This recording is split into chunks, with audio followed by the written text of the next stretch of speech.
Okay, hello everyone. My name is Madeleine Key.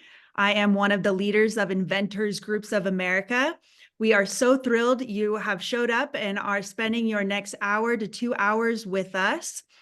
IGA, Inventors Groups of America, was co-founded by Stephen Key and Andrew Krause, two leaders of the independent inventing community in 2017. To give back to the community, to provide a platform for us to gather and learn from one another. Today, we have a phenomenal presentation by none other than Courtney. Sorry, I got distracted by Scott saying, can't hear you. Can everyone hear me? I guess okay, great. Just wanted to be sure there. We have a fantastic presentation by Courtney Laskovich. She is an InventRight coach and serial inventor. I think many of you know her. She was the managing director of IGA for a number of years and poured her heart and soul into growing this community. Today, she's going to talk to us about identity, the ways that we think about ourselves, who we think we are, what we think we're capable of, really dictate more than we realize. She is going to take us from dreamer to doer. And Courtney is the right person to do this because she is an award-winning entrepreneur, a successful inventor who has licensed many ideas, and she's coached a ton of people to be more successful at inventing and product development. She knows what's going on inside of your heads, and she knows how to create the transformation we all want to see in ourselves. So Courtney, feel free to share more about yourself. There's a lot more we could say. And everyone, if you didn't notice, we are recording. So this is going to be added to YouTube. Please don't disclose anything that's proprietary or that you wouldn't want to be public. But that said, we really welcome your feedback and invite you to leave questions and tell us where you're from. One of the coolest parts about IGA is we have people tuning in from all over the world, and that's really something we like to see. So Courtney, without further ado, I think you should take it away.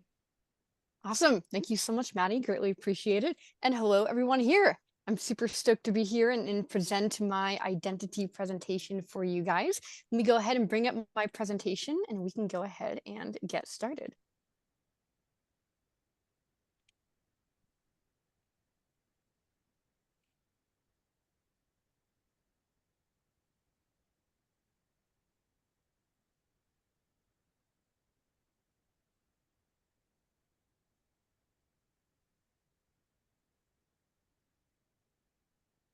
Okay, can you guys all see my screen here? Awesome. Excellent. Okay, let's go ahead and get started. Hello, everyone. We are going to be talking about overcoming the number one thing holding you back, essential mindset changes for getting a licensing deal. As Mehdi said, I've been an InventRight coach. I am a serial inventor. I've got 6 licensed products on the market. I am the host of my own podcast, the Serial Inventing Podcast. I recently started a comic strip as well that can be found on my podcast. And I've won a couple of awards, some for my products and some for past endeavors that I've done for speaking events. Okay, so I just wanted to really briefly talk a little bit about where all this information is coming from. I, as an individual, am really data and analytics driven. Most of the decisions I make in my life are through analytics. And so when I started finding out lots of different problems for my students, lots of them based on lack of motivation and lack of movement based on other things that they're doing in their life, it became a little bit frustrating for me as a coach. I struggled a lot to hear the same problems again and again. And a lot of them really did stem from us getting in the way of ourselves. It has nothing to do with the sell sheet, nothing to do with the industry in and of itself, nothing to do with the virtual prototype, the market research, the type of company you're pitching to, the industry, not the way that they are responding back to the particular scripts that we use, or waiting for them, being ghosted. A lot of it really stems from us and who we are as an individual and nothing to do with our actual industry, which took I will say, a little bit of time for me to understand that that was the case, because it's very easy to blame others for our own problems. But that is not the case. It's very rarely the actual industry, but actually us that we need to learn a little bit about ourselves and figure out what the biggest concerns are that we're struggling with and solve those first before we get deeper into other problems that we have in the industry, such as being ghosted, people not responding back, so on and so forth. This presentation is from about 3 years of research that I've done so far. And a lot of it is from, I'd say most of it is from those who have a ton of experiential knowledge in business with a lot of successes and, more importantly, a lot of failures. These are those who have businesses who really spent a lot of time understanding their customers. And I mean a lot of time understanding their customers. And they also spend a lot of time trying to be more efficient in their businesses and them valuing their time and their efforts far more than the money that they do or do not have. A lot of this information was taken through a couple of people that I'm a big fan of, including organizational psychology, the field in and of itself, essentialism, not to be confused with existentialism, and essentialism, and also confused with minimalism, which is very different as well. There's a very quick definition of it there, and then a bit of philosophy in this as well. I have had, I'd say, for the last month or so, I've had a couple of students reach out to me, especially those who saw my game contest I entered and am currently a semifinalist in. I had people ask, I don't understand how you have so much time. Like, as Stephen likes to say, and many other people, that you all only have 24 hours in a day. So what is going on? Like, am I adding, time out of thin air? No. And I'm exposing all of my secrets today. Again, there's nothing that is going to be held back here. Everything that is in this presentation is what I have learned and what I consistently do. I do all of these things constantly. And so this is answering that question of how do I find the time to do the things I really, really love? And a lot of it really comes down to optimization. So we're going to get into that right now. It's a little bit interactive today, so you can see if something is in purple. I want you to go ahead and write it down. If you do not have a notepad right now, I definitely recommend taking one out, and I would not recommend writing it down on your phone. We are talking old school, pen or pencil and paper. We're going to fire some neurons a little bit stronger by doing that, so I'd really recommend that you do get paper of sorts and a pen, and anything in purple that you see in this presentation, please go ahead and write down on your paper. Also, anything in orange, I want you guys to go ahead and place in the chat. You can also write your answer down as well if you want to, but I'd love to poll the audience as we're moving forward here. Okay, let's get started. Identity. Who the heck are we? This is a very, very important question that we are going to start now and we are going to finish later. What really matters is, yes, how other people perceive you, which is a good indication of what you're putting outward, which we'll talk about in a second, but also how you view yourself. So that is going to come down to you guys answering the question. And here's our very first purple. What you spend your time on is who you become. What do you spend most of your time doing each week thinking about? I want you guys to go ahead and label yourself in tangible terms. Once you're done writing down that purple section, I want you guys to go ahead and place in the chat the most important, biggest, quickest things that you can think of right now of how would you describe yourself. We are not talking intangible, so we're not saying like we're trustworthy, hardworking kind. We're talking about labeling ourselves. What are the first things that come to mind? And go ahead and throw it into the chat right now so I can take a look, and we'll use that throughout this presentation here. Those are some examples. Some of them are job descriptions, like who you are in your job, where you spend a lot of your time, probably 8-9 hours, a day for most of the week. So feel free to put down your job title. Also, you can also talk about like who you are individually aside from your work, like you're a mom, husband, etc.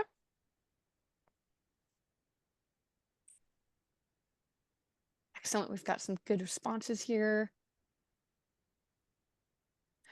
Overbooked, worked. Okay, we got nurse, wife, friend, sister, patent illustrator, spider dad. Wow, these are quite unique here. Truck driver, excellent. Okay, so we've got a couple of things here instantly on. Keep going. Feel free to add them in. This is great. Anything that you write down here in the chat of your current identity of how you would label yourself, go ahead and remember what you wrote down. So feel free to write it down as well on a paper. You guys are going to be answering lots of questions here. So now that you guys have written that down, we will come back to that and start changing our identity.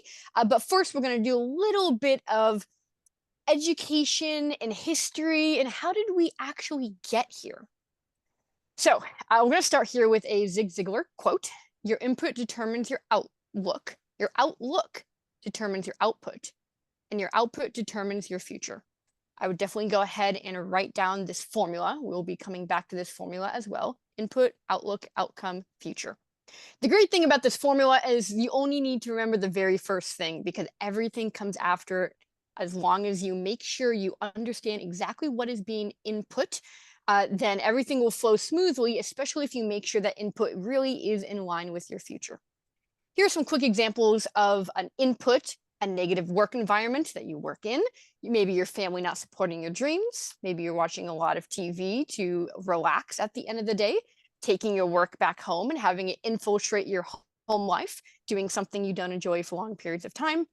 And then you've got outlook as well. You guys can take a look at that as what happens through that input. You may not care much about the integrity of the output of your work if you have a negative work environment, feeling discouraged, etc. And then an example of output slash future through these inputs and outlooks is that you lose your job, you lose interest in a project, you don't get anything done, you always feel you lack time, you feel stuck, you won't continue your projects, you don't have a work-life balance. These are all things that we really do not want to be in, yet often they happen and we wonder, how the heck do we get here? So what's really important here is we need to start understanding and noticing this thought pattern, and it all starts with that very first aspect of an input. Some inputs are shaped by external factors and others are shaped by internal. You can see here an example of this formula here: input, outlook, future. You've got negative work environment, not caring about the integrity of the output of your work, therefore losing your job. That is more external because it's a negative work environment that hopefully you're not contributing to. Then you've got shaped by internal. You feel like you won't succeed on whatever project you want to product license. You have no idea how to do it. So you feel like you don't have the knowledge, you're not sure what you're doing. So I don't know, I'm probably not going to succeed. You can have often negative self-talk, lack of confidence, and just from that one thought shaped by yourself internally, you may not try. Why? I'm probably going to fail anyways. I don't know what I'm doing. Maybe I'll start it, next year. That next year becomes never. You won't try, you won't start, it won't ever happen. Now, there's an example that I would love for you guys to, as we're going through these, to try to come up with your own right here. So here's an example, and I want you guys to go ahead and write down input, outlook, future, and see if you can fill those in yourself on one example of your life. This being one of them. I work a lot of hours at my sales rep job, and I don't enjoy it. Okay, well, if that's the case, you're spending a lot of hours in that job. I never have time outside of my work to do anything. Therefore, I never get anything else done. This is sadly really, really common for my students at InventRight. A lot of people don't like their job. They're working lots of hours to make ends meet, often for survival means.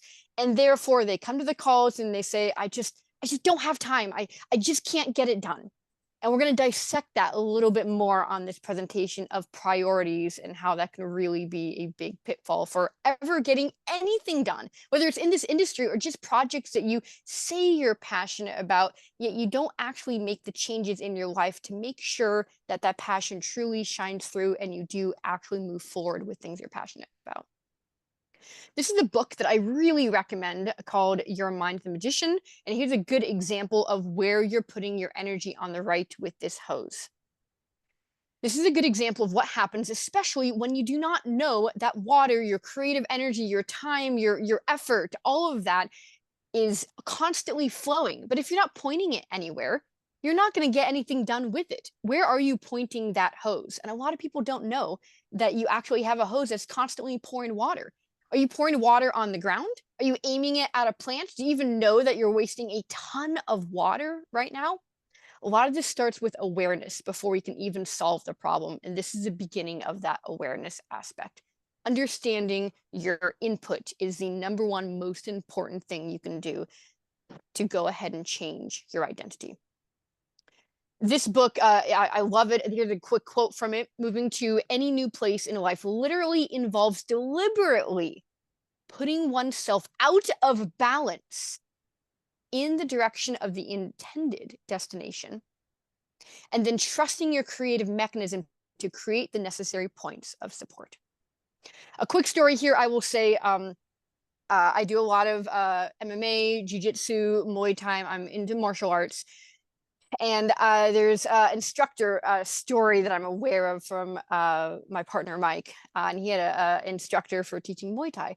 And at the time, he said to be able to have a really good hook, what you need to do is you have to lean into, you actually have to choose to put yourself off balance and catch yourself at the combination. So if you do not have a combination, a hook, and then something else, you will fall.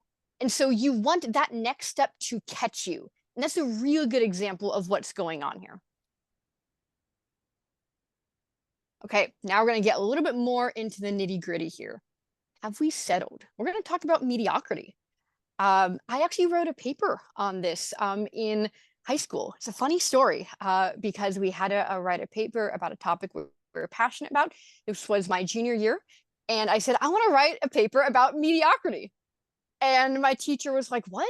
There's not information out there on mediocrity. What does that even mean? Like people being mediocre in their life? Like, I don't understand. I don't think you'll be able to come up with enough information to write the paper. And I let her know that there's lots of information on this topic out there, and I would love to be able to talk about it if it would be okay. And she said, sure. And I wrote a 7-page paper on mediocrity and the power of it. And that actually kickstarted my love of soft skills and getting more into psychology and philosophy myself, which we're talking about here today. So with that said, before we get deeper into mediocrity, I want you guys to go ahead and answer this question in the chat right now. Would you do your current job that you are being paid for 8, 9, 10 hours a day for most of your week, most of your time? Would you do that current paid job for free?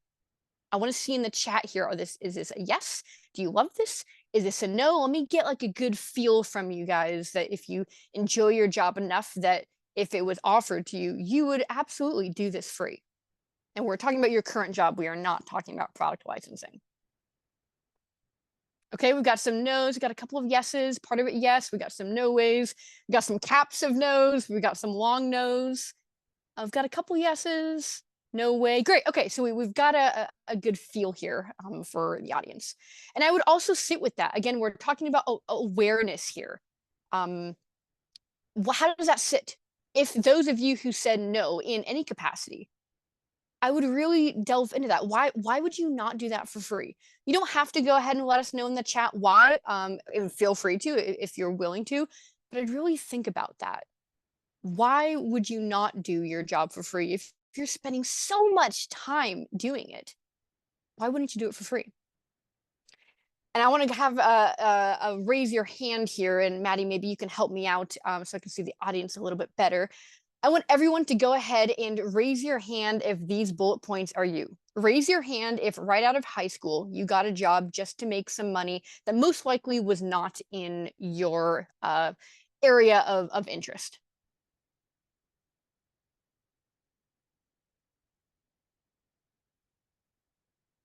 Oh, you're muted, Maddie. I'm seeing some hands, kind of a mix, not uniform across the board by any means. Okay. And then raise your hand if you left that job and took another job and you've been at that job for quite a while. So you might have gone into a couple different professions and you're continuing to do that job. And maybe at this point as well, you have settled in a job that pays the bills. It doesn't necessarily get you ahead, so you can spend more time doing other things that you do enjoy. And you're currently still in that job that just truly isn't your passion. I'm seeing some hands. Okay. Yeah. Awesome. Okay. So I hear this a lot in Invent, right? And maybe that's because other people are looking for other forms of passive income so they can, get away from that 9-to-5 grind. And I would love for you guys to go ahead and write this down. Where you spend your time is a decision that you make every single day, every week, every month, every year, every second. Where you spend your time is a decision that you're making. Now, a lot of people feel at the get-go that like I'm just so busy, like all my time is carved for it. It's all cut out for. Like I don't have time to do any of this. And the way that people are talking about it is almost like time in life is happening to you, that you do not have this level of control in your life, that it's escaping you. You cannot control it. It's just happening, and this is where you are in life, and you just have to handle it. But this is a decision you are making every single day. It's really important to remember that, to gain back that control. Because without that, you really are, I hate to say it, but you're playing that victim mentality, that life is happening to you, that you cannot control your time, but you can control it. You just have to remember that you are making these decisions every single day you go into work. You are making the decision to drive that car, to do that job. And with that said, we really want to get into talking about how to change this identity. For those of you who wrote down in the chat, who you put down what you are currently, how you perceive yourself, and maybe what you might want to start moving towards. At the end of the day, actions, per usual, speak far louder than words. Words are very, very cheap.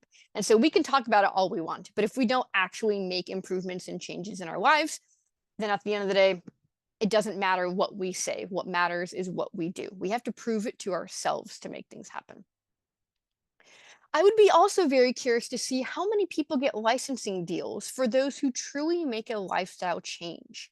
I'd be very curious to see the percentage of people who get licensing deals and the percentage of people who actually make a lifestyle change to spend more and more time focusing on pitching and doing the work needed to be successful.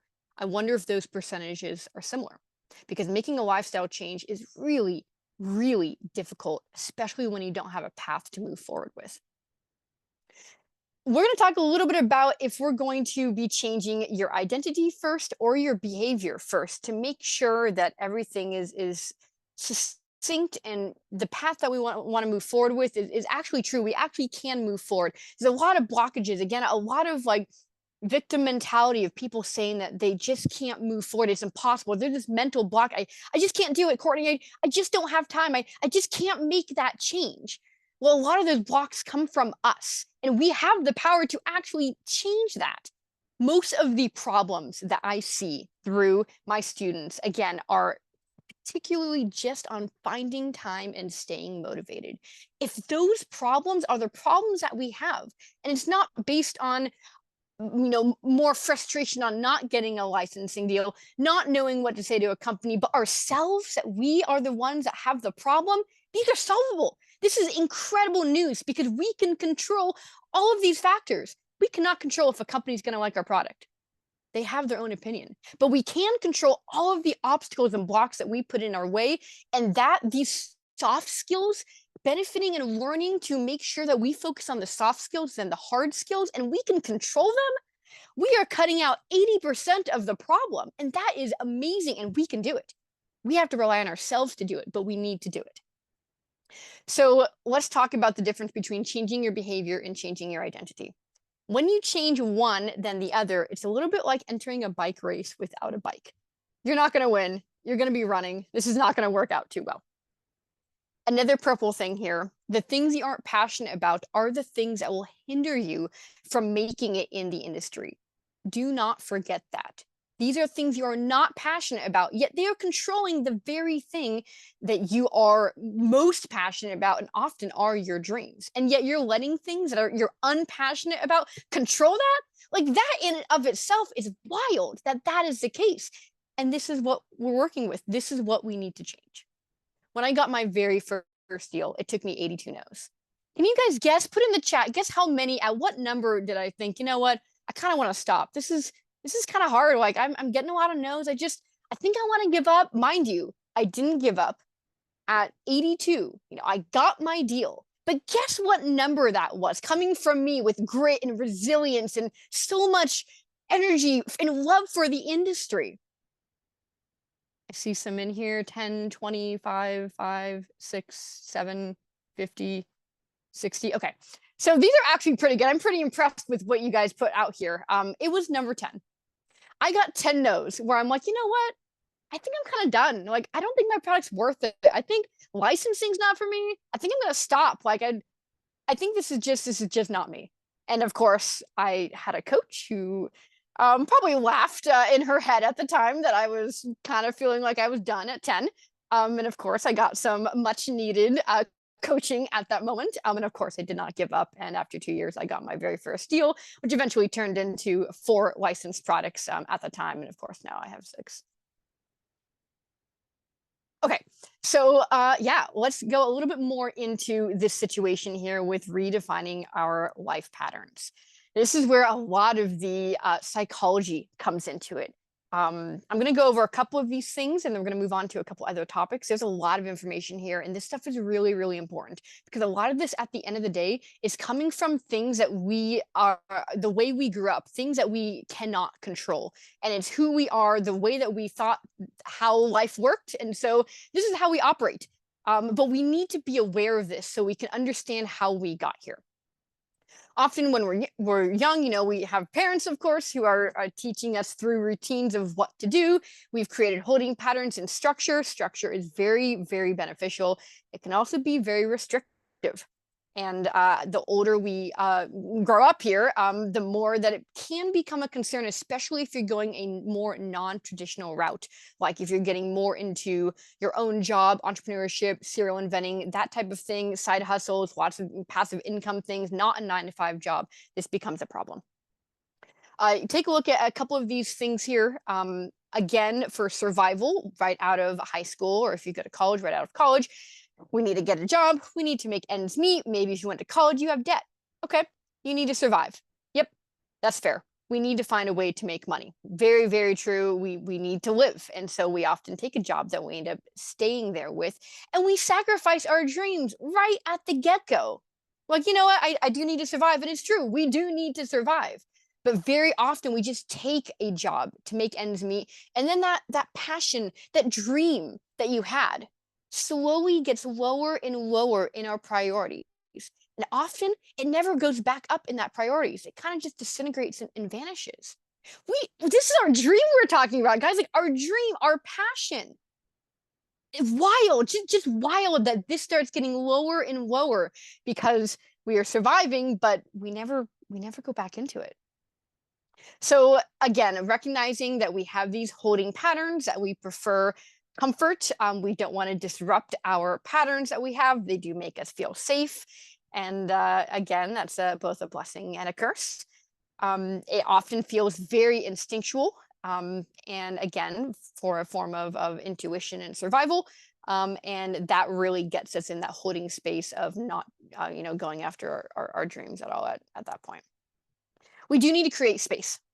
And so here's the situation. If you look for space, as my students say, they're constantly trying to find space to go ahead and get in just 3 hours of pitching. That just do your best, just 3 hours of pitching. And they're okay, I'll do my best to find the space. Instead, let's change our perspective here. Let's start to create the space. If you go out looking for a space, there's a really high percentage that you will not find it. At least in America, I can say that very often we are constantly overworked. We are constantly overwhelmed. We overbusy ourselves. We put our feet in far too many projects. And this is a concern, especially when you're trying to fit something into something that already has no space. And so we need to start creating the space, and we need to utilize tactics and strategies that help us create that space. And we need to make sure that we are putting our dreams in that space at the seat at the table. I did a podcast episode on this called Musical Chairs, and you guys can take a look at that visual on the right to get a feel for what I'm talking about. When we finally have that opportunity to create space, we often fill it up with something else. All right, Courtney, I was finally able to remove something, and now I have an hour, but I've been wanting to paint my house for a while. So I think I'm going to actually put that in. But this is not an automatic conversation that I'm having with my students. This is usually them saying, oh yeah, I had that, but this project was super important, and they filled it in, but it wasn't important when they started inventing. But now that there's a space, they're like, oh, what's the next dopamine hit that I can quickly put in? Well, I have been wanting to paint my house for 5 years, so bam, it fills it in. Dreams go down the list, and again, we're at the exact same thing. So finally, when you have that opportunity and you are able to create that space, make sure that you don't fill it up with something else, that is prime time. That is really important that you carve that out so you can actually make movement on something that hopefully you are really, really passionate about. At the end of the day, we need to start removing unnecessary activities to make room for significant ones. And just because the fastest activity, the fastest person can get to the chair, like in musical chairs, doesn't mean that that's the activity that actually should be sitting in that chair. That is sometimes a hard distinction to make of speed versus passion. Think about that a little bit when you're playing this musical chairs game, when you're trying to create space here. Time management is really, really important. And so when you're playing musical chairs in real life, of course, there is more people than there are chairs. Our goal is to make sure that we have 5 chairs and 5 people. We have 5 activities and we have 5 slots that we can put them in. I can almost guarantee that most of you guys are already going to have 10, 15, 20 activities that you're already trying to spend a little bit of time putting in all of those chairs. And at the very beginning, we need to start removing things that we're doing before we can start adding things back in. Okay, and this is where it comes down to mediocrity. How many no's do you have? I want you guys to go ahead and write in the chat. Give me an estimate of how many no's you have on any one of your products. So obviously, let's say those of you who are doing product licensing, you are at the pitching stage, go ahead and throw a number in of how many no's you believe you have. Of course, for my students, we are very, very careful in how we count no's, and we technically call them true no's for my students. But go ahead and just put in what is your guess of those who saw the sell sheet and said no on your product. They have to have seen the sell sheet there to count it as a no. Awesome, we got 33, 10, got 38, 15, 22, excellent. Okay, so we've got a set of numbers here. This is fantastic. Here's some quotes. So obviously, there's so much out there about rejection. J.K. Rowling, 12 rejections. Henry Ford, Walt Disney went bankrupt multiple times. We're talking bankrupt here. We're not talking about a nose. And of course, the Michael Jordan quote up there. Many, many. You go into all sorts of inventors as well, and the number is pretty high up there. It's pretty shocking, and yet they were still vastly successful. And we need to go ahead and change our perspective on this and how success is created. And a lot of it is through experiential knowledge and lots of failures. You have to fail a lot to be able to understand how you can get that success. If better is within your reach and you choose to settle for less, you are settling for mediocrity. I'd really think about this as well. And sadly, a lot of the times that we make change is either because we're so excited about something and we move things around, or so frustrated at something and we move things around. But that hard part is in the middle. If you're not at that 90% or that 10%, if you're somewhere in the middle and you just choose to not reach for higher, you are definitely what I would call sitting in mediocrity. A lot of this does stem from, again, I can only speak for the US, but our Prussian education system that we have here. A lot of people end up being afraid of failure as they grow up because of school. A lot of it comes down to tests. We feel judged. We get humility. And a lot of that comes down to not being able to have the opportunity to correct our own mistakes. And this is where I think a lot of this stems from as we become adults and the decisions that we make and the risks that we are and are not willing to take. How many tests were you allowed to retake in school? A lot of the tests in our education system is you take the test and you move on as a parameter to see who has been successful in taking in, retaining the knowledge, and who has not. But what about all those questions you got wrong? How many tests are you able to retake? How many were allowing you to retake? Now, how many tests do you think you have taken? Often whatever you got wrong is what you end up living with. And that's not a great mindset to have, especially as an entrepreneur. Very inaccurate to the rest of the world. And at that point, as an adult, why even try? Like, if there's a really good chance that you're going to face judgment, humility, and you feel like you're going to fail, like, why even start going down that road? That does not sound fun to me. I'll raise my hand and be like, that will be a no. I'm going to make a hard pass on that. I don't want judgment. I don't want humility. I don't want to fail 500 times. I think I'm going to pass on that. And this ends up being our mode of life. This is how we start making decisions, is we have this subconsciously in the back of our head and we don't try. And we end up settling. We end up sitting in mediocrity. Failing fast and often is so incredibly important, and it's just not very mainstream enough to be looked at positively. Though it's the quickest way to success. Yet, it's very hard to do. At the end of the day, I think it's really important to make sure that failure in and of itself is not such a big deal. It's just a part of the process of getting good at something. I learned from my game contest that I did recently that it's really important to try challenges and contests and particularly use deadline driven opportunities that remove perfection. And I will raise my hand off the top and say that I am a big fan of perfectionism. I have struggled with that for years and years. And because of that, all of this has came out of the importance of making sure that if you use deadlines, it forces you to not be perfect. You have to get something out there. You have to ship the product before the deadline. And that those types of constraints where you're like, you know what? I see an inventor challenge out there. I'm just going to try it. I'm just going to enter it. And worst comes to worst, I don't win anything. And you're going to learn so much from that by just doing something to a deadline. True progress comes from pushing past comfort and mediocrity and trying many times and learning through experiential knowledge. Success comes from learned failures. This is how I like to look at it. Another purple quote here. Failure is the boat that takes you to the success you want. You have to get on that boat. You have to get on that boat of failure. If you want to get across the island to success, you have to be willing to make those sacrifices and get in that boat to get to that success island. At the end of the day, I will say that I was a part of a nonprofit that my parents ran called Learn to Discover.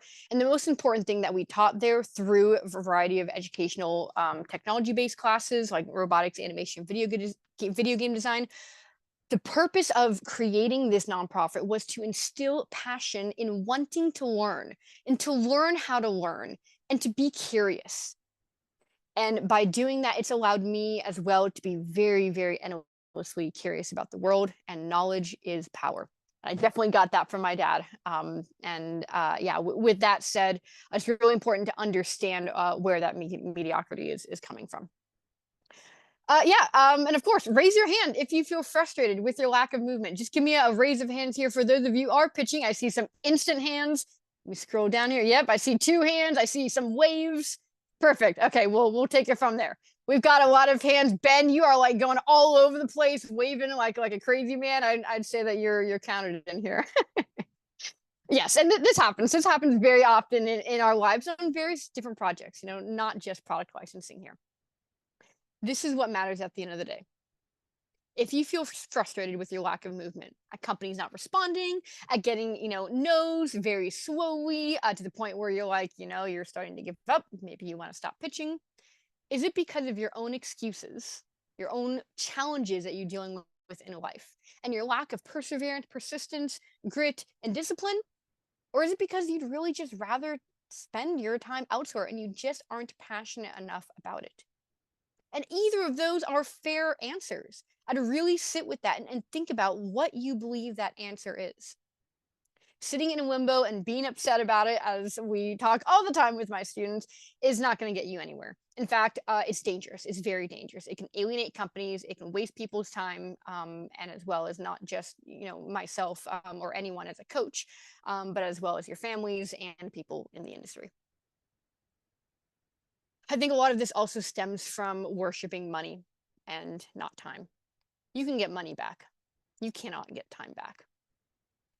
Again, survival is a very understandable motivating factor for getting money. We do need money to live, and I'm not going to overshadow that.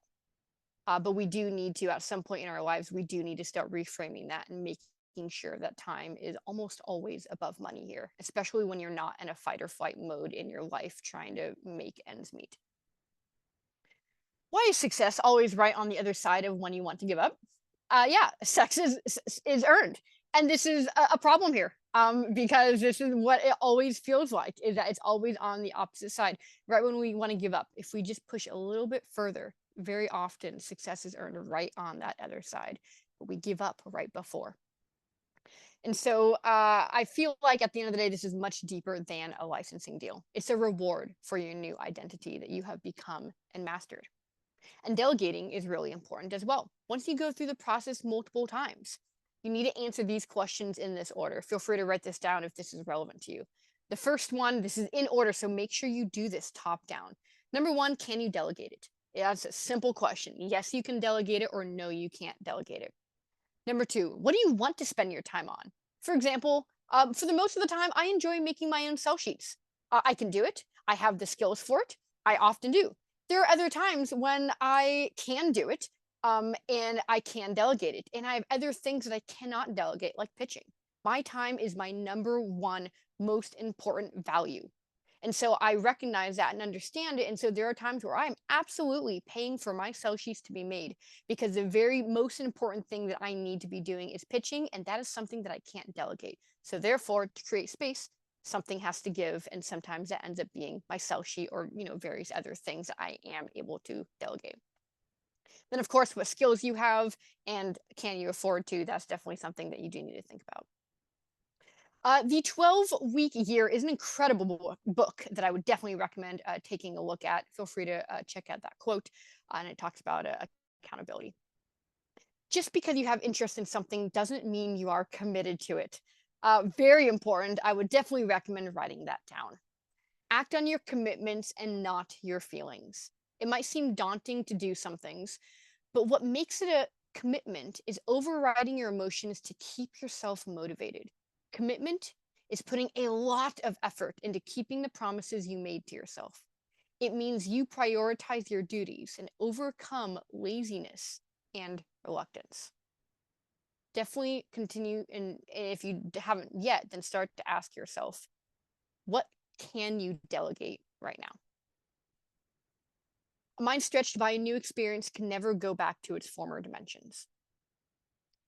With that said, we need to start shifting your identity. We often get in a very hyper-focused bubble, especially when we're in that 9 to 5 grind, and based on now that we understand potentially our education system, at least in the US. We need to start opening up our eyes to new experiences so we do make sure that the time that we spend on earth is really valued at the things that we are actually passionate about. Where you spend your time is who you become. You are the byproduct of your situation. We need to start investing in who we want to become and bet on ourselves. We need to bet on ourselves at the beginning before we have started something, after we have committed to it 100%. So we make sure that we do move forward with it. We should not be investing money or time or energy, any of that, in who we are now, but who we want to be. And now making a full circle here back to identity. When people ask what you do, if you could choose to say anything in the world, what would you say? Go ahead and put that down right now in the chat. What do you want your identity to be? Put that in there. And those are some examples up at the top. That could be examples of what that could look like, your identity sentence. This was by far my most successful podcast episode. Definitely shockingly to me, number 18, why your identity is holding you back. This identity sentence that you have needs to be something that you're very passionate about, that you can see yourself doing for over 2 years. And the most important one, you're willing to make sacrifices to make it. Again, if you wouldn't do something for free that you are being paid for, why do it? Excellent. We've got some good responses in here. Adventurer and inventor. I am a successful inventor. Excellent way you're putting that. I am one. Awesome. Excellent. Anything that you put down here in the chat for what you want your new identity to be, I would definitely go ahead and write that down on your paper as well so you can compare it to what you originally put at the top. So feel free to take a look. This is where a lot of this stemmed from. There's various pieces that get created through various jobs and different experiences that you have done. An example for me, giving you a case study, when I used to teach at Learn to Discover for STEAM classes, I found my love of teaching there. I knew that was something that I ended up being really passionate about. Then I did a lot of baby sign language for about 6 years. I found the importance of making sure that something that you're passionate about, you often don't put in like 3 hours here and 3 hours there, but you actually incorporate it into your life increments by increments. That's how you end up changing your identity, is when you start putting it into your life and not make a special time for it where you need to throw everything to the side and say, okay, this is my time here. I need to, go ahead and just do my best, yet Often it's a mountain out of a molehill. You often don't have 3 hours. And so you keep saying, I'm going to find the time to do this, not creating the time. And then you end up not doing it. And then there's some other information as well there of more of this case study that I have there. A concomitant coaching in the particular coaching style that I've created and known to really love, and it's the way that I coach at Invent, right? And so through that, I've wanted to put a prime on my time and my education. Currently, I am taking 2 game design courses, 2 courses on IP, and then a course on psychology and emotional intelligence. I'm constantly educating myself. This is really important to who I want to become for my future self. What do you change first, your behavior or your identity? Why don't you guys go ahead and let me know your thoughts on what that might be, what you think that you are changing first. Is it your behavior or your identity? No, I'm Batman. That's hilarious. Habits and behavior, both identity, behavior, identity. Okay, we've got a lot of things in here. It's quite mixed here. Okay, so let's get into it. This is where the rubber meets the road. You are diligently trying to change your behavior. Every call, you're talking about my students here. You express frustration with yourself. You just can't get yourself to do it. I can't get myself to pitch. I can't do it. Even when I've created the time, I can't do it. I just sit down. I'm like, all right, I've got an hour here. And then you just can't get yourself to start. There's that mental conflict there. It stems from trying to change your behavior. Before changing your identity, you need to make sure your identity is aligned first and your behavior will follow. You have to change that input first and your behavior will follow. Identity first. And the number one most important thing here, you need to align it with your passions, your goals. Start with changing your identity. Often the resistance feels like instinct and intuition. You will often feel like you're going against yourself because you are. You need to retrain your brain. Just like muscles are torn, you are going to feel a little bit of that pain when you are changing your identity. It's a sacrifice you must make. Once your identity matches your goals, your behavior will actually naturally flow. Again, it's the first thing. The input is number one. What are you taking in? You are a byproduct of everything that you take in. You will stop fighting with yourself when you start with identity first and behavior second. You need to surround yourself with who you want to become, including your job, your community, your free time, your family. You want to put your hours in the places that you want to succeed. Again, input is what matters. Ignore the rest of the formula. You have good input, you will create good outlook. You will create good output, and you will create the future that you want. Align your input with who you want to be, and your behavior will follow. Change your identity. The number one thing, if you guys are going to take anything from this presentation, change your identity and your behavior will follow. We're talking about dreams here, guys. Why do we act like our dream is a dream? Why don't we put the weight and the passion and the love back in the word dream? We're not talking about something that is unattainable. We need to add back in the resilience and passion in the word dream. This is not something that one day, yeah, maybe we'll get to and then we never get to it. We want to get to it. We need to make sure that we end up doing that so we don't feel that regret later. And that often ends up including making sure that we're committing 100% of the time. When we commit 100% of the time, at the end of the day, that means we're making a decision where we are cutting off alternatives. If we make that decision once, we do not need to deal with decision fatigue. And this is where it really comes in. People say they're committed, but they're committed in about 98%. So where does that 2% come in? Is it when you face 50 rejections and feel like giving up? Yeah, that sounds about right, right? When that 2% wants to come in there where willpower and motivation fails and you want to give up. Yep, that's where that's going to happen. But if you are going to commit 100%, you do not have that decision fatigue. If you're deciding what to do, you know what you will end up doing. You will have committed 100%. You will need to commit 100% if you want to make sure that you are accomplishing your dream. Once you commit, hopefully it becomes a passion and then a habit or a lifestyle. And then hopefully, if you want to, a career. Motivation usually comes after you begin. It's the start that stops most people. So make sure you actually start and then let that motivation come in here. And this comes down to, again, the input. You need to consume your passion. Consume. These are some examples of what you can do to consume your passion if your passion is in product licensing, an inventor, a serial inventor, collecting royalties. Here are some examples of what you can do to consume that information. You need to take an information that inspires and agrees with your dream. And there's an example at the bottom of like a restaurant, totally irrelevant from our industry as an example. The dream will start itself if you surround yourself by the identity you want to become. And here's a couple other things that I'll mention for a lot of students who are saying that I don't have time. I would flip that on its head and say that it's not a priority. If you don't have time, it's really not a priority. And that's a really hard conversation that I have with my students. They're like, no, I'm passionate about it. They feel like they have to defend themselves. That, you know, it is a priority. Well, your words are different than your actions. You say you will accomplish it, but months down the line, and you don't end up accomplishing it. So change that. Every time in your life when you're like, I just don't have time for that. Okay, it's not a priority. That's okay. You just need to decide, is it a priority or is it not? And yeah, if we want to make our dreams a reality, we need to protect the space and time it needs for us to be successful. Where people spend their time says a lot about their priorities. Definitely think about that. How we spend our time is a choice that we're making. And then here's a couple of extra things for those of you who are like, okay, I get this, Courtney. I need to not, sit in mediocrity. I need to find time. Like I need to do all these things, but okay, I get that. We're past that now. But what do I do? Like you're talking about like gaining time and removing time. Like how are we doing this then? What are the tactics that we can use?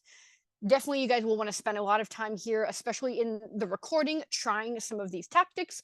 One of them, which I do probably every quarter, is called the Eisenhower Matrix.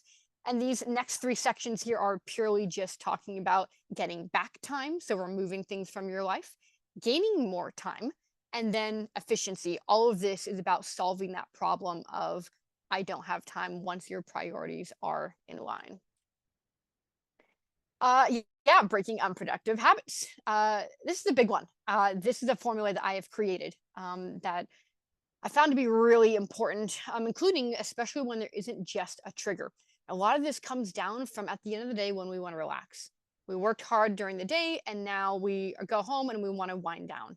But often what we end up choosing is something that is mindless and something that is not mindful.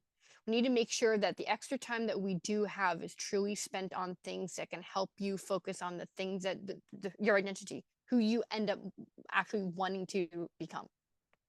This is a formula you guys can follow to help make that happen.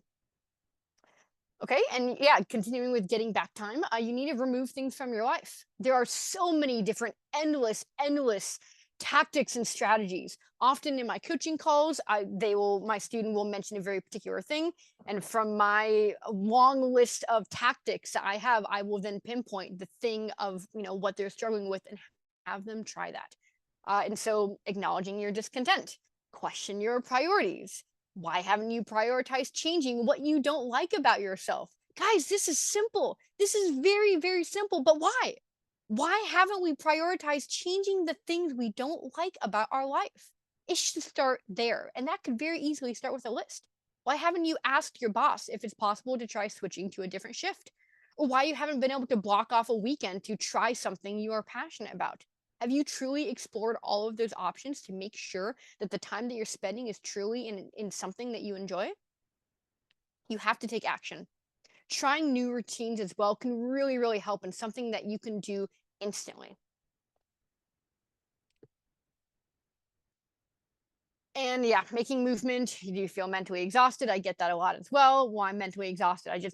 I can't do it. My brain is not there. That actually happened to 2 of my students yesterday. Actually yesterday, where they're like, I'm just mentally exhausted. I'm doing too much. I just don't have the time. Again, don't have the time. And so mental exhaustion is just another thing to go through. And there are so many tactics on this. Feel free to take a look at these, breaking your project into a tiny task, starting the day off with what is the most important thing you want to accomplish. Licensing, you do need to make sure that you cannot remove self-care and replace licensing in your list of priorities. Something needs to give, but self-care cannot be that one. Embracing radio silence is my number one that I love to do. That can be a little bit hard to find the time, but I forcibly do it. I'm like I need to absolutely utilize the radio silence tactic. I have an episode on that you guys can check out to get really deep into the psychology of what that is and how that works. And a lot of it just it comes down to literally having a 5-minute timer and sitting in silence and just letting thoughts come to you and leave you. And rating your exhaustion can really help as well, especially when you're working with like family and friends and you're talking with them and you're trying to get things done around the house and being honest with what is your level of exhaustion. There are times when you should push yourself. And there are also times when you should not. And so knowing those boundaries and knowing exactly where that gray area is and understanding what that gray area is can really help you make sure that you utilize your time wisely. Gaining back time. These are other tactics that you can use now to gain time. Instead of removing things, now we're adding things using different strategies. Those of you, I'm sure some of you are familiar with the Pomodoro method. Try that if you can't sit for very long. You can do that in segments. You can schedule inventing into your phone. I do that all the time. I set alarms constantly. That's the number one tactic that I recommend for my students is setting alarms to make sure that you do go ahead and add a buffer that in 10 minutes, I need to sit down on my desk and I need to start pitching. Very easy to get lost in life, period. But when you have a loud alarm that's buzzing and you're like, what the heck? Oh, right. I actually need to move forward with my passion. It's hard to ignore that alarm, especially when it's multiple times a week at the time that makes sense for you to start pitching at. And then there's other, things here as well to take a look at, like blocking off a day. I've had students actually use their work vacation to have a staycation and just pitch for the entire week. We're talking 8-10 hours a day using their work vacation to actually sit down and pitch. And Alex Ramosi recommends you utilizing weekends at least one, and this can be hard, but at least one day a week during the weekend to truly go ahead and do a crunch time and try to spend that time pitching. And then cleaning up your act. There's a lot here, but trying to remove everything from your workspace is really, really helpful. Making sure you're using your email successfully. This is a big one. Same with computer. Holy cow, I'd say probably 90% of my students are not using keyboard shortcuts, do not know that you can group tabs, are not utilizing a mouse, do not know what a favorites bar is or how to use it. Making sure your scripts are accessible, using copy and paste, adding extensions in so you don't actually lose them, your tabs. There's a lot of things that we're talking hours and hours you're getting back in your time if you spend time gaining skills for you to be successful. We're talking hours, guys. These hours could be the difference of getting a deal and not even choosing to start. This is a really big difference that you can make just by making sure that you are efficient with your skills and with utilizing, your workspace successfully here. There's a whole other thing we won't get into, but that goes into mental clutter, and this is really, really important. It took a long time for me to get good at, and there's a little formula you guys can take a look at as well. Last couple things here: long-term goals versus short-term goals. What's really important is once you commit to 100%, that you do go ahead and make sure that you have it be a long-term goal. Thinking short makes you short-sighted, and that's not good for the licensing industry, especially for product licensing. You really do need to make sure that you do have those long-term goals and you're thinking long-term so you can make sure that you balance your life out properly for that. You can try something that you do not like. So feel free to try different things. And if you don't like it, give yourself permission to bow out and to move on. Just because you've tried it doesn't mean you have to continue it. So recognizing what you do or do not enjoy and making sure you're making that long-term decision on that particular activity is really important. And then hard skills versus soft skills. This could be, hour-long conversations. And maybe this is something that we could do a future presentation on if it's relevant to anyone. But really focusing on those soft skills than those hard skills is really, really important. I would say, in my mind, if I'm choosing hard skills, meaning a good product, a good sell sheet, a good industry to pitch in, compared to soft skills, building a relationship, making sure you have proper time management, the intangible things, I will bet my money, my time, my energy, my effort, everything on someone who has good soft skills and a bad product than someone who has a brilliant product and really, really bad soft skills. If you don't follow up, there's a really low chance that you're going to get a deal. And just that in and of itself is a soft skill. And not following up is the number one reason, in my opinion, why inventors don't get licensing deals. They give up. And this is an example of a comic that I made to prove that point after many aggravations from my students telling them, like, it rarely has anything to do with you, like, being ghosted. Like, usually they just forget. And so you need to follow up to remind them that you did send that email, and you are looking for a response back. Okay, with that said, there's a couple other things here you guys can feel free to take a look at in the recording. The one thing that I'll mention here that isn't in here, and that is this pot story that I have. Essentially, the story is this. We have a class who are making various pots. It's a ceramics class. And the teacher has group A make tons of different pots. Your goal is to make hundreds and hundreds of pots and create the perfect one. Whichever is your perfect one, you're going to send that in for the assignment. And then we have group B, who is you're going to perfect one pot. That's all you're going to do. You're going to have one pot and you're going to make that perfect pot and you're going to send that in. The number one group that ends up having much, much more success in a really good pot is the one that ends up doing tons and tons of pots, not perfecting one pot, is outputting hundreds of pots and taking that one pot that is really good and sending that in. It's a stark difference if you look at the study of how those pots look, which is proving that experiential knowledge is really, really important. You can't get too focused in on, at the end of the day, planning and knowledge. You need to turn that knowledge into wisdom, and you need to act. You need to repeatedly act again and again and again. You don't know how cold that water is until you step into it. And so it's really, really important to go ahead and step into it and either A, go ahead and make many, many, many different failures and hopefully successes to get there, or work with someone who does have that industry knowledge, who has failed many times, to help you lily pad hop over a couple of those mistakes that are really easy to make when you just have the knowledge and not the wisdom. And one more thing here I'll bring up, which is just this waterfall analogy that those of you are familiar with if you were in my smart pitch meeting at Inventors that I did recently. Yeah, that's just this waterfall analogy of when you're pitching, when it's like you're pushing water to start the flow of a waterfall. Excellent. You're pitching. Awesome. When you stop pitching, when you stop moving your hands to dump the water off, at the end of the day, there will be some responses back. It'll trickle in, but then it will completely stop. This does come down to actual physics here. The longer you wait, the longer you will not get a response back. So if you stop pitching, there's a good chance that you are not going to continue to get responses back, no matter how many responses that you put. I pitched to 50 companies, and I'm just going to wait for a week, and then 2 weeks and 3 weeks. Well, if you're not continuing to make momentum, then you're not going to get very many responses back.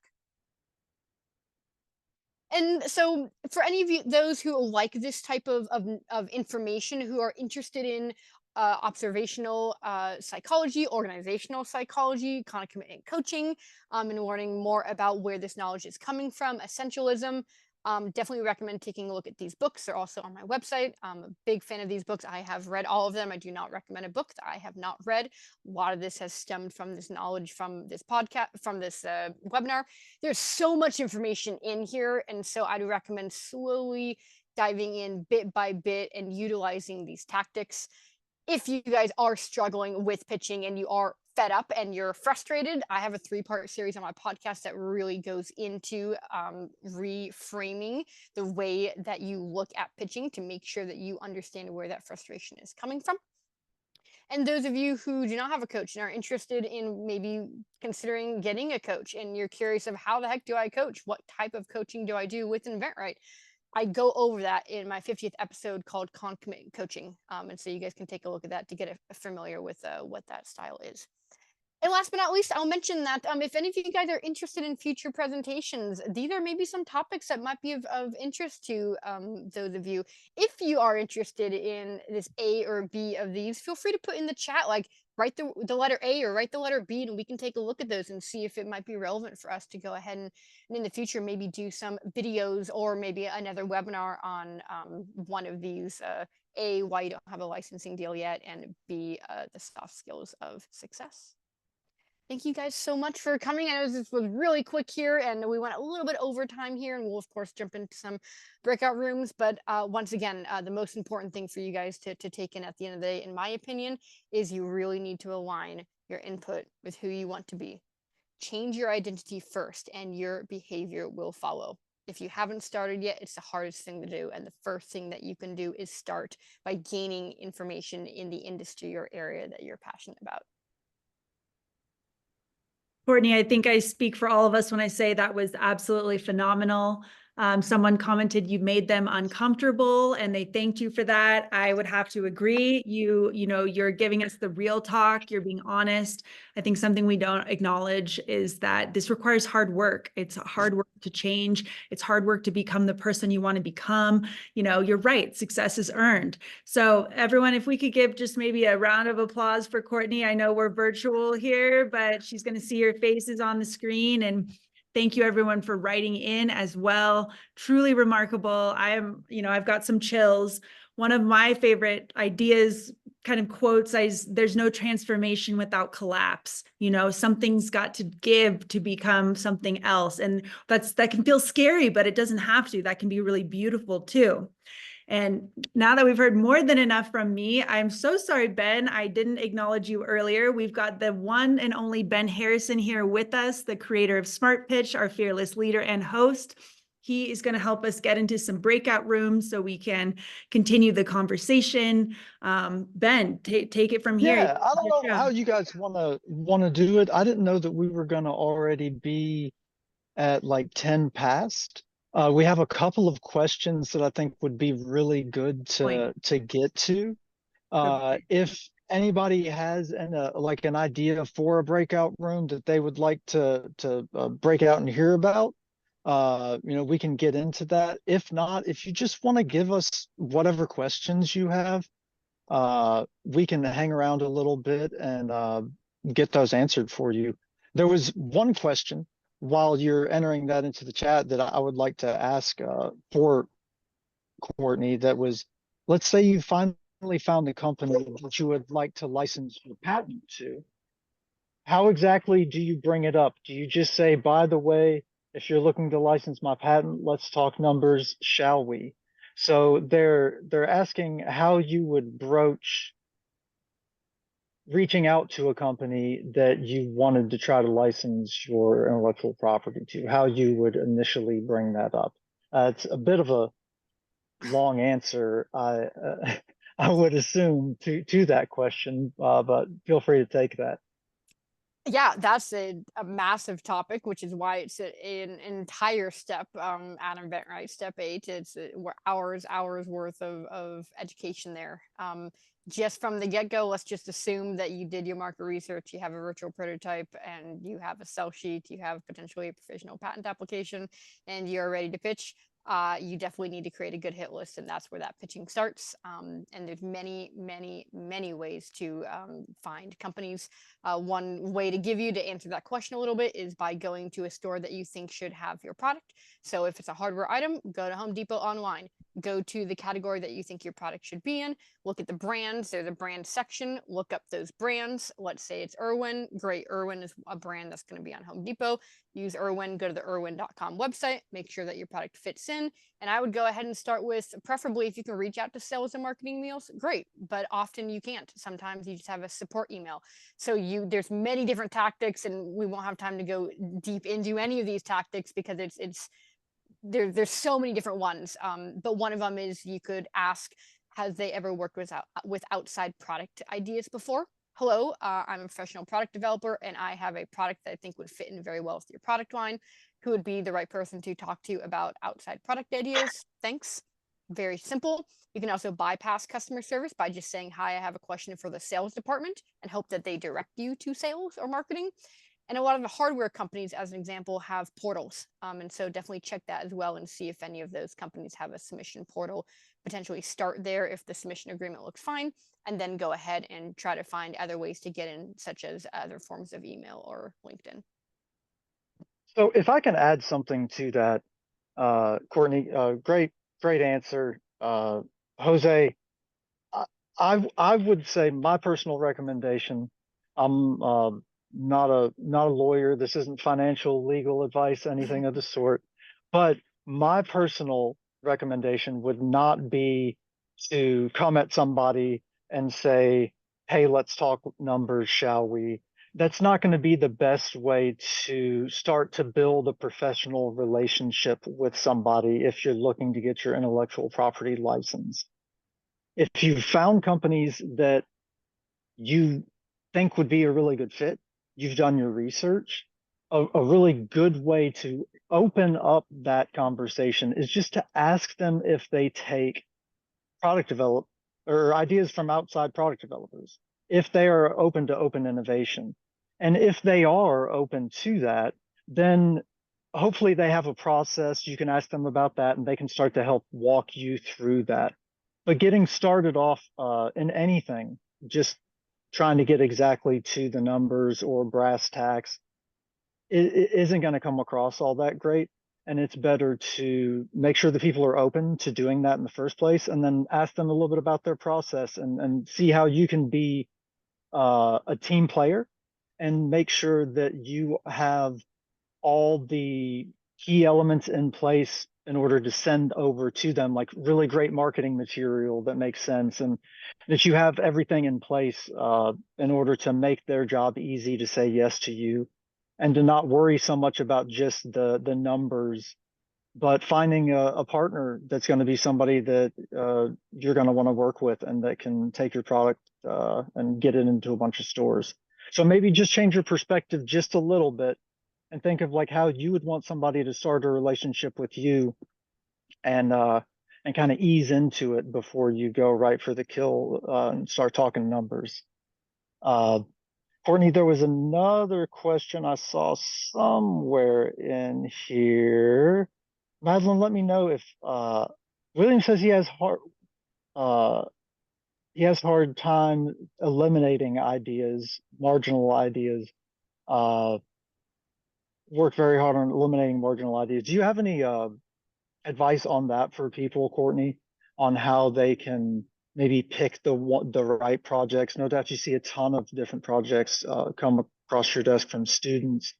How do you cull through that list? Yeah. A lot of it comes down to that market research again, because I'm so like truly like I'm so data and analytics driven. I take myself out of the equation. But I will say that that's because I've pitched hundreds of my own products, and so I don't have the my product is my baby perspective. And so this can be a little bit hard to do, but now when I myself go through product ideas, deciding which one to put energy on, I take myself completely out of the equation. I do not focus on like what I'm passionate about. So that can play a role in for getting motivated and having that willpower and gaining that discipline. Sometimes having sheer passion can play a role in it. It just does not for me. I just feel about it a little bit differently, but make sure you have some passion in it that you believe can be sustaining. Otherwise, if you completely lose passion for it, there's a good chance that you'll just give up and start and stop pitching it. Elsewise, I am definitely looking at the market, and often I start with the hit list. This is a little bit more of an advanced tactic that you got to be a little bit careful with, and I wouldn't recommend it to everyone. But myself, I do start with seeing how big the industry is, like what the category is. Baby is a big category. Toy and game is a big category. Hardware is a big category. Housewares and kitchenwares, gift, novelty. If you go into any of those areas, boom, there's going to be a lot of companies in that already.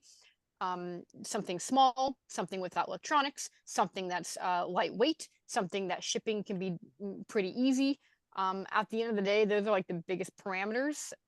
Obviously, it really does come down to the actual specific product. And so, of course, when I'm doing product evaluations with my students, we go pretty hard into going through those categories and different, ways that it can be done. But those are at least some parameters for you to start with. And then you really need to know the industry. So it's important to do your market research and start with, of course, first seeing if your product is out there. If there's something close to it out there, that is a good thing. You do want to see something that is close to it out there.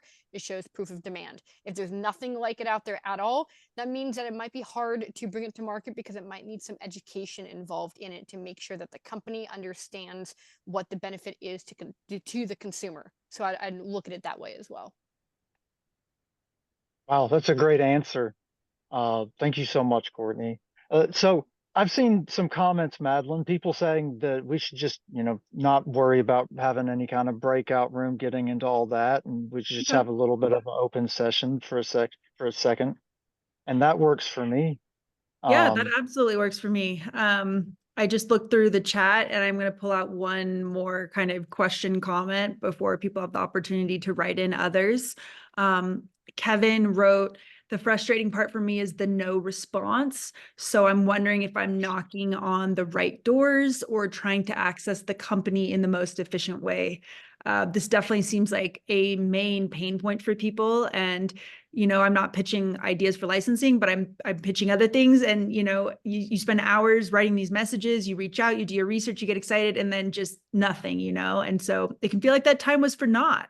So how would you go about answering that, Courtney, for someone who's getting a no response at all and is really questioning, what am I doing something wrong? What can I do differently? Yeah, and this could go in so many directions. And of course, I'll just focus on talking about product licensing and getting in there. You definitely need to start with the hit list. At the end of the day, I've been doing actually a lot of A/B testing myself on the hit list and how the hit list is derived through different methods, and then doing A/B testing on the scripts. And then I just finished my A/B testing for going through what titles of people that I should be reaching out for. Again, data driven. And so because of all of that, it could be a bunch of things. Your hit list may not be very good. It could be the wrong people that you're reaching out to. And most importantly, in my opinion, it really does come down to the script. The script is the most, in my opinion, difficult yet psychologically strategic. In my mind, with my own experience, it really, really comes down to the script. And you do want to make sure that you're putting the relationship first, then like what you're actually looking to accomplish here with product licensing. And so without, knowing what the situation is, yes, being ghosted and not getting responses is common in and of itself. Even if you have a really good hit list, really good scripts, and the right titles, you will be ghosted, which is why I got so frustrated, which is why I created the 3-part series on my podcast for this. Do you have the ghosting blues? Because lately, for the past probably 2 or 3 months, I've had far more of my students than usual be very frustrated, where they're like, I just can't get any responses. I reached out to 20 companies, like I am doing my follow-ups, and yet I'm done. I'm so tired of this. And so I've heard enough of that where I'm like, okay, this is a bigger discussion. This really needs to be talked about. Perspective shift, what is happening, what we can do about it, what we can do about it. We can't be waiting. That's the number one thing we can't be doing. We do need to do follow-ups. And so one, I kind of hate to say this, but really getting into the nitty-gritty of what the heck you're doing, what your hit list is, what your scripts are, what your project is. A coach can help. A coach is really important for that, or someone who can walk you through it, who knows what's going on. Elsewise, if you're an Inventors student, you're going through the 10 steps, like you're just tired of it, take a look at my podcast and look at those 3 different episodes and see if that helps in any way with just your perspective of being frustrated that they aren't getting back and what you can do about that. I wouldn't even say it common would be the best way to frame being ghosted. I would say expected. Like if you're expecting anything but that, you're going to be very, very disappointed early and often. Just go into it knowing that that's going to happen. Know that everybody else, all the other faces that you see on the screen right now, have all been ghosted too. We've all had people say no to us. Everybody goes through it. So managing your expectations, I think, is really important too. And for me, you're talking about identity and behavior And part of my identity is bad behavior. So I have a hard time with all of this, Courtney. I have to adjust to some good behavior and get a better identity all at the same time. But what I really want to encourage everybody in is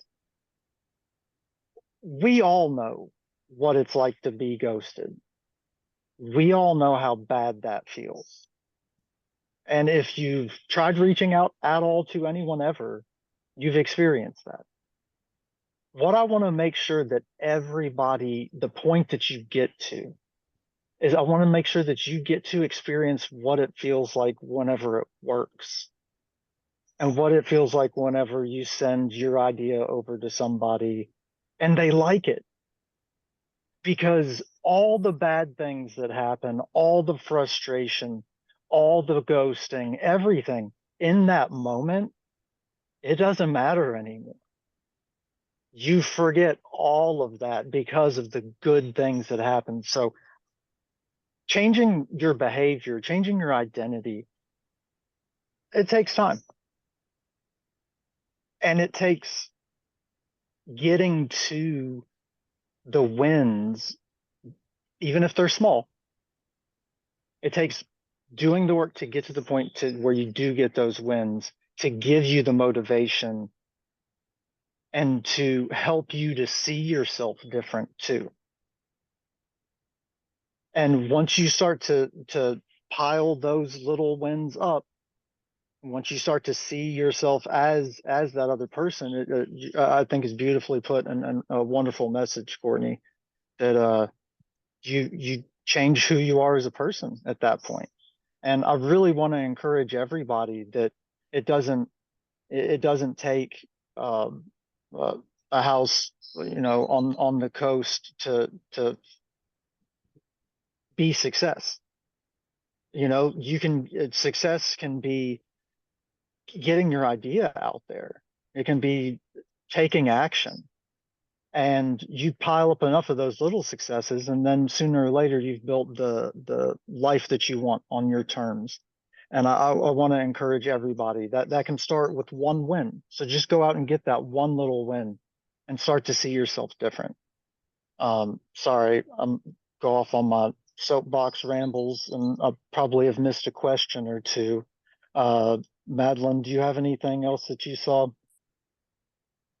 I will just take the opportunity to share that, yes, these videos are actually on the web.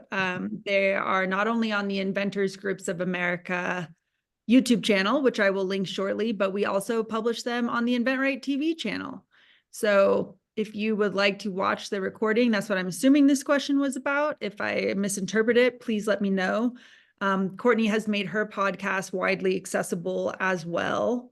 I believe you can check out her website where she has it linked. And I'm imagining you can also find it anywhere you listen to podcasts, including Apple and Spotify. If you're not following Courtney on LinkedIn, I certainly would. She posts about every episode, giving you a taste and an insight with usually some unique and interesting graphics to let you know what's coming. So if you're not, sure you necessarily want to watch listen to everyone, you can get a little preview and check it out that way. I actually don't know, Jose, what the company America Invents is. So, and I try to think I know most of the other organizations. So this organization is called right now Inventors Groups of America. That name actually might be changing soon, but I cannot answer your question any more than that, unfortunately. Ben, Courtney, are you familiar with America Invents, or even, yeah? Yeah, I'm familiar a little bit, but not enough to speak on it. Got it. Yeah. Oh, okay. Bill Siddell. I listened to his, he gave a presentation today to the USPTO. Were any of you in attendance for that about successful inventing? It was a conversation all about licensing that took place at 11 a.m. Pacific this morning. Yeah. It's awesome. And Elliot, I want to thank you too for bringing this up. And Madeleine, Courtney, either one of you that want to speak to it. It's not something that we've really talked much about tonight. I don't want to keep everybody long either, but Elliot brought up how important building relationships is, and I know, Madeline, you're all over the world doing all kinds of stuff, been, writing and speaking, and Courtney, you're all over the place having people on your, you have your own podcast, you do all kinds of stuff too. And so I just want to ask the both of you how important you think relationships are in in the business that you do, and uh, how like what if there's any one soft skill that you've cultivated that you think makes it easy for you to quickly build relationships and get people to trust you enough to be willing to even respond. Madeline? Yeah, good question. I love this question actually, and I'll answer it in a specific way. For those of you who don't know, I've been heavily involved in helping manage Stephen Key, my dad's social media presence since basically 2014 on LinkedIn. And he's, a prolific guy. He puts himself out there. He makes a ton of videos. We've written articles together. We really want people to get to know him. But I think sometimes people look at this social media and they see the comments or the likes and they think like they don't really understand that most of the people that are commenting or liking, those aren't random people. Those are people he's interacted with. Those are people he's called on the phone. Those are people he's messaged. Those are people he's mentored. There's no amount of thinking you can kind of, in my opinion, just put yourself out there and people will connect with you. Those are people he's built relationships with. And that's why I hope some of you would feel like you're a fan because you feel like you've gotten to know him. And so I think relationship building on some level is letting people get to know you. And I don't think I'm actually that good at it. I do social media, but I don't like to share a lot of personal information. It's uncomfortable for me to share photos of myself. That's probably holding me back from getting to know more people. One thing I will say is I've tried to bridge this gap where all my work is online. I rarely meet people in person. So these days, whenever I do, I really try to soak that up and I try to give people my attention and genuinely be interested in them. And I also try to bridge the gap when someone I'm seeing do something interesting or cool online, or maybe they're kind to me or they're interacting with me.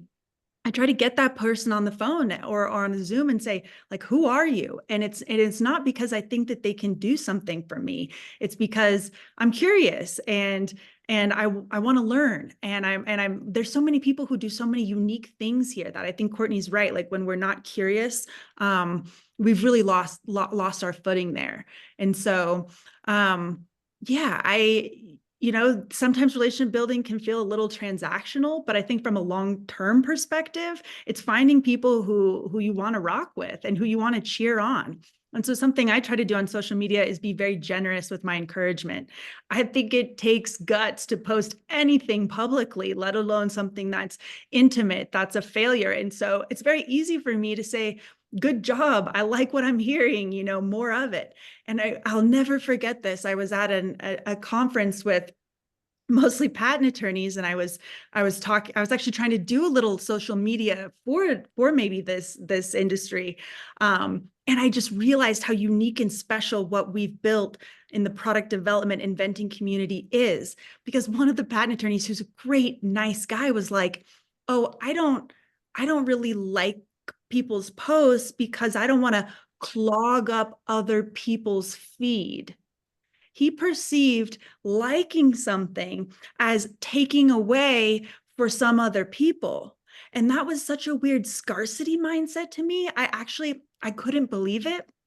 And then I helped some attorneys make kind of there was a person who won this amazing award, and I helped them write up this post and make it. And it was like crickets. There was the congrats weren't flowing in.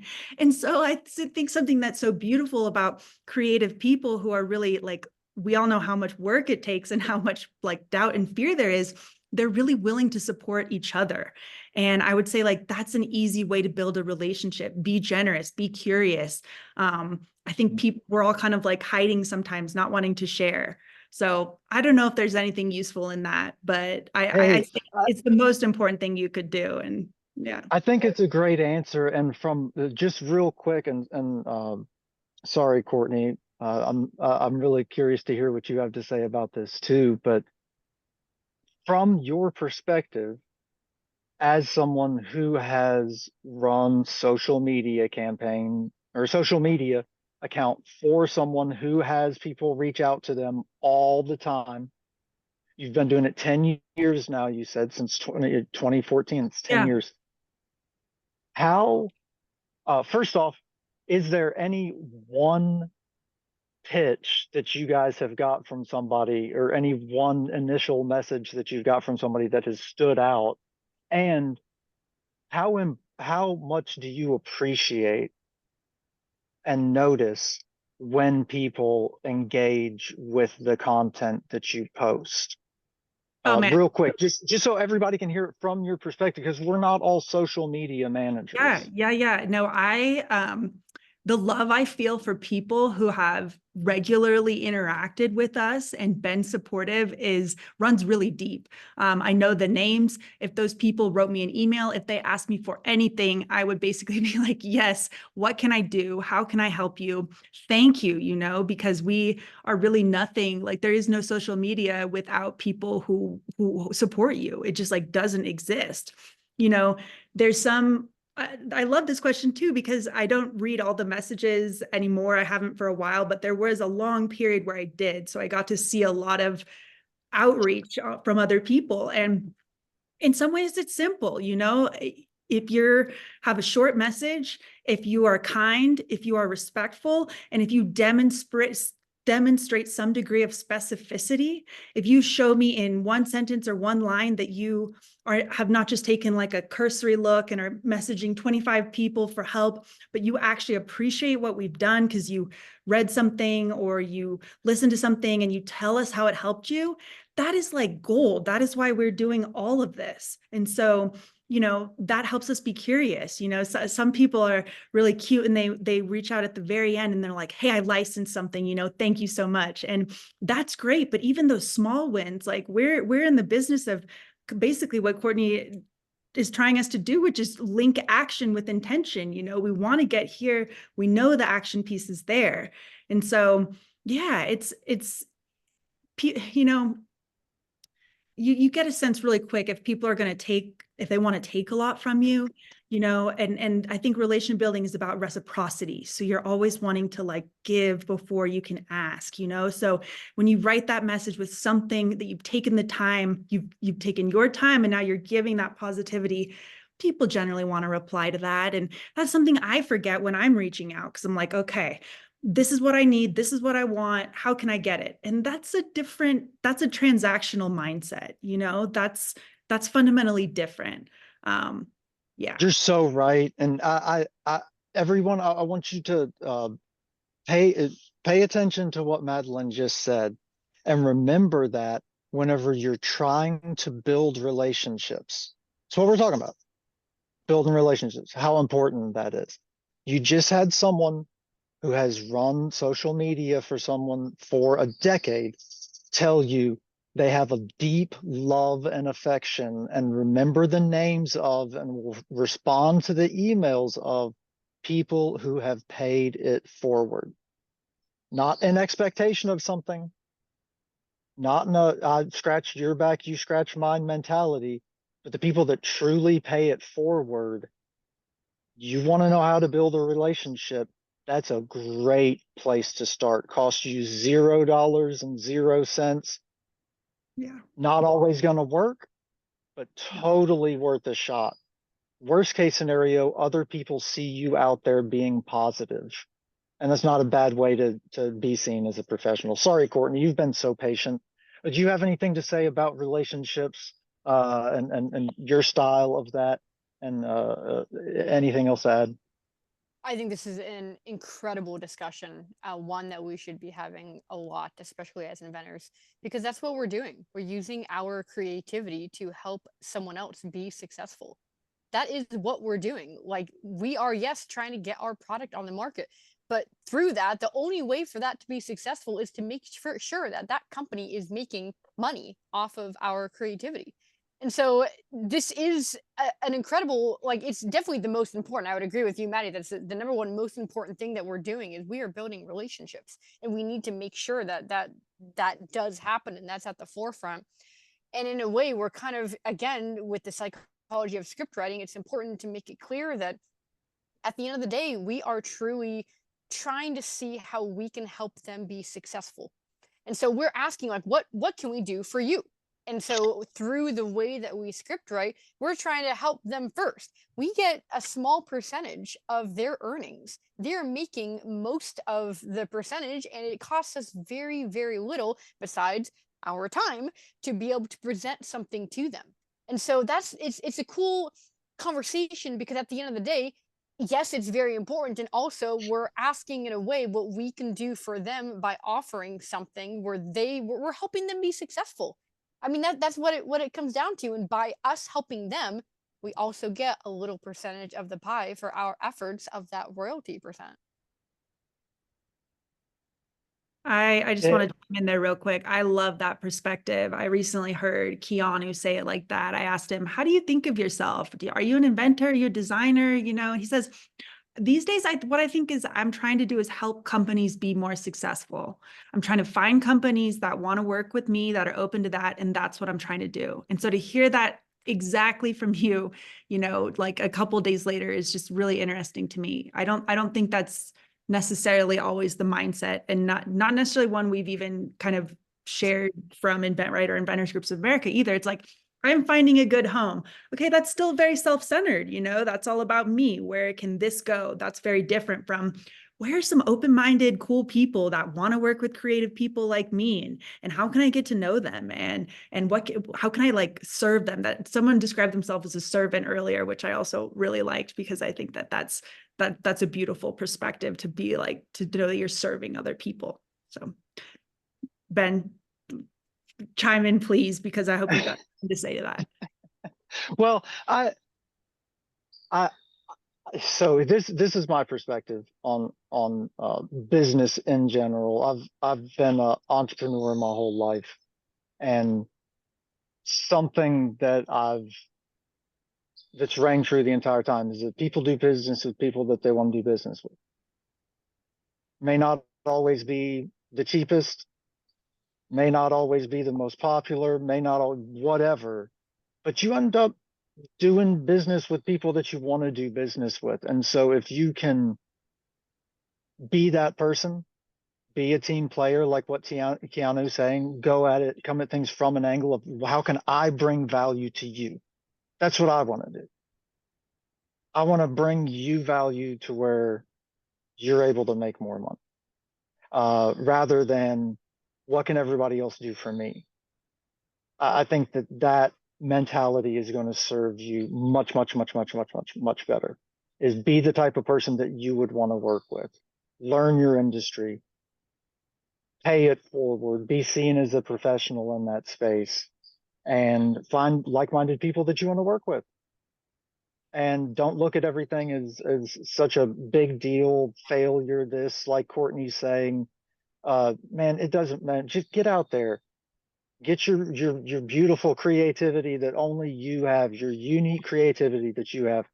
Get that out there, and find people that appreciate it, because you try hard enough, and you are going to find places that fits in with.